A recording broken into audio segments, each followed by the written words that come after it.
So my original plan was to ride my bike everywhere, an electric bike, store it inside, away from the weather and away from any thieves, and call it good. That didn't work very well. So what I do is I put the front tire up onto the top of the ledge, and then I just kind of lift the whole thing up very carefully, very slowly. It's not very easy at all. Yeah, it's not easy. Not easy getting it in the door, but it's worth it to have gone e-biking. Whew. It's a little bit getting it in the door. Clearly, this is not the best setup for me. I need some cold water. Then my next plan was to put the electric bike on the back of the RV on a really secure and great bike rack. And that worked better, but it didn't solve the problem either. Then maybe I'd actually use it and it wouldn't be in my way. A Hollywood bike rack, I think it's called the RV Rider, it couldn't have been of higher quality, especially made for RVs. I would bike everywhere. I'd get in great shape and I'd have fun and be out in the fresh air. But it quickly became that I'd have to go to the most expensive parks possible if I wanted to be within 5 or 10 miles of where I wanted to go explore. And those were the most expensive parks. The cheaper parks are way out in the middle of nowhere. I couldn't park my big 29-foot RV anywhere close, and who wants to break camp to RV halfway to the places one wishes to go to? The USA definitely presents a challenge to finding parking for a big RV like mine, and then to take an electric bike somewhere from the RV. You know, a lot of people call me crazy. A lot of women are in small vans, where they can just drive everywhere, but I wanted a nice comfortable home. I mean, my boat was comfortable and my home back home was comfortable, and I wanted my home away from home to be comfortable. So I decided my best bet was to tow a car, flat tow a car. And this video will show how flat towing a car behind me was the best bet in the end. So I luckily already had a highly regarded Hollywood Rack's RV Rider bike rack that I would certainly continue to use as I towed a car. But I would have to insert a tow bar to tow a car, and the bike rack also used the 2-inch receiver, so now I needed 2 receivers and I only had 1. So I found the strongest, beefiest drop hitch I could find. It's called a Gen Y hitch, and it's a capacity of 10,000 pounds, which is higher than the capacity of the RV hitch itself. And it has 600 pounds tow weight capacity. Even 2 bikes wouldn't even come close to that. I have it mounted in the highest receiver in the drop hitch to get it out of the way from the car that I'm towing as high as possible. There's no movement or signs of trouble, but I do keep a very suspicious eye on it since Hollywood Racks does not endorse how I'm using this rack. Hollywood Racks does not support putting the bike rack into anything besides the hitch on the back of the RV. They don't want it in a drop hitch and then the drop hitch into the receiver at the back of the RV. So I'm not doing it the way that they recommend, but so far so good. And I've seen a lot of other RVs doing the same thing. So that's what I got to do. I need 2 receivers in order to put a bike rack in and to put the tow bar in to flat tow the car. A towing system requires the vehicle to have its own braking system, and I wanted the most foolproof, most reliable system out there. So I decided to get a towable car, which I did, and have it set up for towing. Most of the time I'm by myself, most of the time I'm solo, and I just didn't want any fire drills, I didn't want any emergency, I didn't want any complications, so I decided to tow 4 down. It's called a towed, T-O-A-D, or a towed vehicle. All 4 down is another name for it, but that's what I wanted. I wanted the simplest, most dummy-proof situation possible. So I bought a car that was very easy to tow, that there wasn't much that I could mess up, and I wanted the best possible system to do so. I wanted it to be safe. That is of utmost importance to me, especially when I'm by myself. I don't need an emergency when I'm by myself. So I didn't look at how much things cost. I just looked at what is the best, most reliable system. But bottom line, I wanted a permanent system rather than a portable system. I got one of the portable systems at first from Amazon, and my gosh, it was so plasticky that I just couldn't imagine trusting my life to that little plastic box. It just seemed like one drop and I'd have a problem. Anything and I'd have a problem. So I decided to go with a built-in system, which required, more expense, as far as the installation goes. But I think in the end it's a more solid system. And also, as many of you know from my boating days, Plan A and Plan B is always really important to me. And that particular system, some of them rely on surging and some of them rely on the brakes in your RV. But the one that I got, the Demco Stay and Play, relies on a number of different systems to make sure that your car is braking in the right situations. So I like Plan A and Plan B, so I went with that system. But I can tell you more about it in another video if you'd like. Just leave a comment down below. I do have video footage of it, so if you want me to, let me know. So I'm very, very happy with the system, and it's a Demco Stay and Play system. That's the braking system in the car. The tow bar, I didn't worry about too much. I think most of the tow bar companies, Blue Ox, Demco, Roadmaster, other ones, I think they're all going to be pretty good. But the reason that I went with the Blue Ox was because it was a little bit longer. It would be a little bit further away from my bikes on the bike rack, and it was on sale. But I really felt like all three tow bars and companies would have very reliable products. So I didn't have any problem taking the one that was on sale, Blue Ox. And it gave me a little bit more distance from the hitch into the car so that I'd have plenty of room for the bikes. And I had a very grave concern when I started actually towing and realizing that I didn't know what my car was doing. I mean, I trust that Demco knows what they're doing, but what if? What if the breakaway cable breaks away because it got loose or hung up on something I run over? What if the braking cylinder gets faulty? What if I start towing my car with the brakes on? Or what if the system isn't even powered because my electric cable falls out? What if the system is malfunctioning? I want to know it's braking when it should be. I want to know if it's braking when it shouldn't be. I found myself staring at my backup camera looking for a tiny light on the windshield that my installer put on. On a bright day, I couldn't see it very well at all. I shouldn't be looking at the backup camera when I'm driving, much less when I'm braking for something in front of me. I didn't want to have the bike rack on the back of the car because I couldn't see what was going on with the bikes if they were so far back. So I wanted to put it on the back of the RV, much safer and more viewable at that point. Well, I'm not happy at all. I've had to pull over, and just from the few bumps that I have taken, how much this thing is moving now. Not good. What went wrong? This isn't the Hollywood Rocks. This is a cheapo off of Amazon. If that happened while I was towing, how would I ever know about it? It would just fall off or drag the bikes behind. I mean, it's not if, it's when the system fails. And I didn't know, how am I going to know what's going on with the car's brakes? Yeah, I'd probably feel it. Maybe I'd hear it. Maybe I'd see it. But I wanted to know for sure. So that was one thing I didn't like, and I'll show you how I fixed that. So this is the little device, the Demco Wireless Coachlink. This is the transmitter that I put in the bottom of my car. A very simple little DIY project. There was no brains involved. Not that I don't have brains, because I can be pretty smart. It works with all kinds of braking systems, but this one specifically going with the identical company, Demco, which is my braking system. Instant braking feedback. But I was always looking at my rear view camera to see if the light was turning on when I was braking. And generally when you're braking, you shouldn't have your eyes off the road because you need to, brake fast or brake slow or brake slower or brake faster, depending on what's going on in front of you, not looking at your backup camera. I like it up in the RV right where I'm driving. Makes a lot more sense, doesn't it? And it just has basically a long string of wire and a red and white line. So the red will go to the red that the LED used to connect to, and the white will go to the black that the LED used to connect to. And that's it. Pretty darn simple.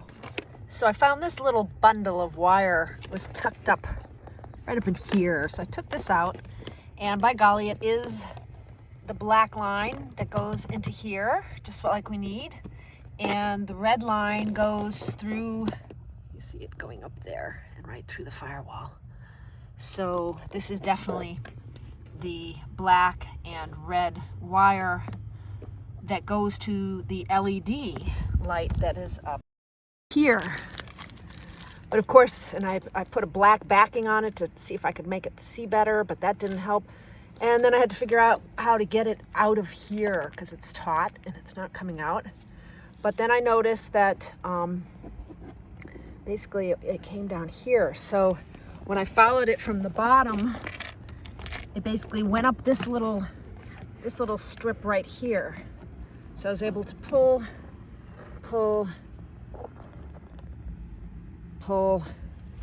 very lightly. It's just coming out from behind this rubber.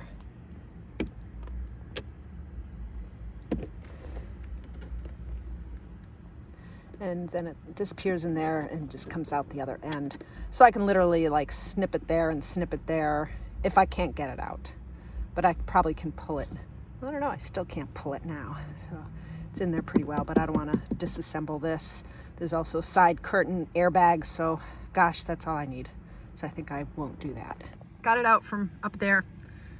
I just had to pull this back ever so slightly and it came right out. So that's what I was expecting to see in my up here.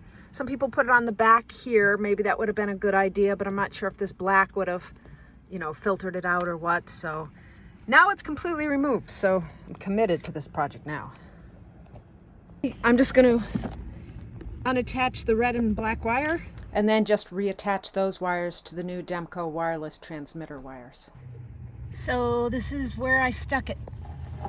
The G-force controller, and up here the wireless Coachlink transmitter. That's what it all looks like right there, all installed. So I'm gonna test this. Right now it's ready, plugged into the cigarette lighter adapter. Down here, what I'm gonna do, I'm gonna pull this, oops, get it so you can see it. I'm gonna pull this. Okay, you can hear the brakes working. And then let's go back inside here. There's an alarm, which I'm going to turn that off because I don't like that at all. But that is working. So now I'll know that my brakes are working. Put this back in to stop it. There we go. So now the light should be off on the Demco unit inside the RV. Let's go look. And the red lights and the alarm on the Demco unit on my dash are now off. So now I'll be able to put it in a place I can easily see it while driving, so I don't need to take my eyes off the road to look into my rear view camera. Well, this light right here, the green one, just shows me that the unit is working. It's on. But when the red light goes on, it shows me the Demco wireless transmitter in the car is working properly and the brakes on the car are on. When the brakes have been on in the car for more than 7 seconds, then the alarm goes off.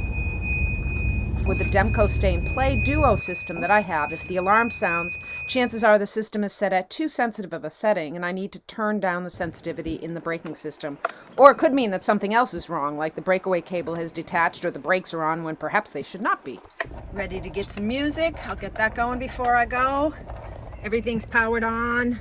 My GPS navigator, my Garmin GPS navigator, my HRV, which is this guy here showing what my HRV is doing for brakes, and my Voyager for this backup camera so I can keep an eye on what's going on back there. I can see some of the bike rack, I can see the bike cover, and I can see the car. So if I ever look back there and it's going back and forth, something's drastically wrong. Big shout out to Voyager Cameras who replaced my backup camera under warranty. It broke a week after I bought the RV. It had been put in by the previous owner who knows how long ago. So that is customer service. And now I'm just going to go through my checklist and make sure I've got everything done correctly. I'm going to program my GPS navigator to go to the campground, right to the address, not just to the town, because when I'm driving around a strange new town, I don't need to be trying to figure out where I can pull off to program in the exact location. So I'm going to program in the exact location and we'll be ready to go the whole way. So the car's hooked up and ready to go, and this time driving I have a whole lot more confidence because of that Coachlink. If I was to pull this out right now, it would activate the brakes, and that's what it's for. If the car should pull away and everything else fails, this will pull out, activate the brakes, and bring the car to a stop. What would happen if, you just caught something, or, one of these wires caught something and it pulled this out even though this is up above and everything else is below? What happened if it pulled off while you're going down the highway? Well, my monitor inside the RV would be shrieking and telling me about that. So there's no way that I could miss it. It used to be that I just had to have blind faith And probably it works anyway, probably it's not a problem, but if I learn nothing else on a boat, you have to prepare, or not for if something breaks, but for when something breaks. So I'm really, really happy about my Demco wireless Coachlink right at the helm of my RV, keeping me safe and aware that all is okay towing my dinghy. I mean, don't get me wrong, I love my e-bike. I have a high peak folding electric bike. Doesn't really need to be folding anymore because I don't put it inside anyway. And I got a bike rack for my car as well. So if the riding trail isn't right here at the RV park, then I can put it on the car that I'm towing now and go bring it anywhere that I want to go riding. So I love my electric bike. I wouldn't be RVing without an electric bike, but it is not my mode of transportation to get to any place and every place that I want to be. Love the electric bike, love my car. So the hitch up is pretty darn easy. I've done it probably 10 times now, and I've unhooked probably 10 times. I've unhooked on uneven hills. I've unhooked with the car not directly behind me, but on a turn. Always piece of cake. Not a problem, not to be worried about. If you're doing this by yourself, do not worry about this. It's not difficult. I even did it on a really windy, stormy day, and I even got it done once with a guy, some hippie old weirdo guy overlooking me while I'm doing it, and like, you just do your thing, you just ignore it, and you get it together, and it's, you know, it's very black and white how it's supposed to go. Once somebody shows you once, you've got it, you know how to do it, you do it, and then you double check everything, you know, quadruple times, and you make sure your brake lights are working, and you make sure that, you know, the everything's done. But yeah, piece of cake, not to be worried about. Towing, 4 down, or flat towing, piece of cake. Anyone can do it. If I can do it, anyone can do it. Don't fear it. Just go RVing. Yeah. Love the electric bike, love my car. I will put links in the description down below if you're interested. So there's my Toad with the bike rack on the back. And here's my 2 bikes on the back, one electric and one mountain bike. My ladder, my poo bucket on the bottom, the tan one, the shit colored one, and the gas tank up above. And my tow bar setup by Blue Ox. And my braking system, my breakaway cable is the orange one, the little one that goes across to the RV in case it breaks away. My Demco brakes, stay and play brakes will stop the car from rolling crazily along. There's my setup in the back there, and the rest of the RV. She's looking pretty good, but she needs a good wash, that's for sure. But I'm having so much fun. And this is the Elks RV park. There's storage back there, you see off in the distance. And this is the RV park that I've been at for the last 2 weeks in Slidell, Louisiana, just north of New Orleans for Mardi Gras. It's been fun. Nice people too.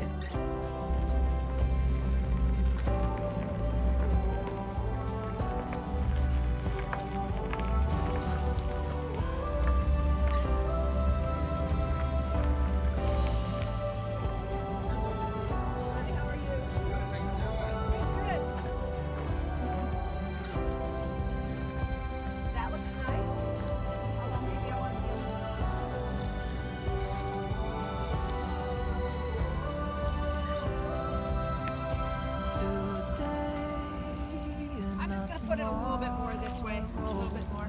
How are you? Good. Good. Time to borrow today. Well, something's gotta give today. Is a good day to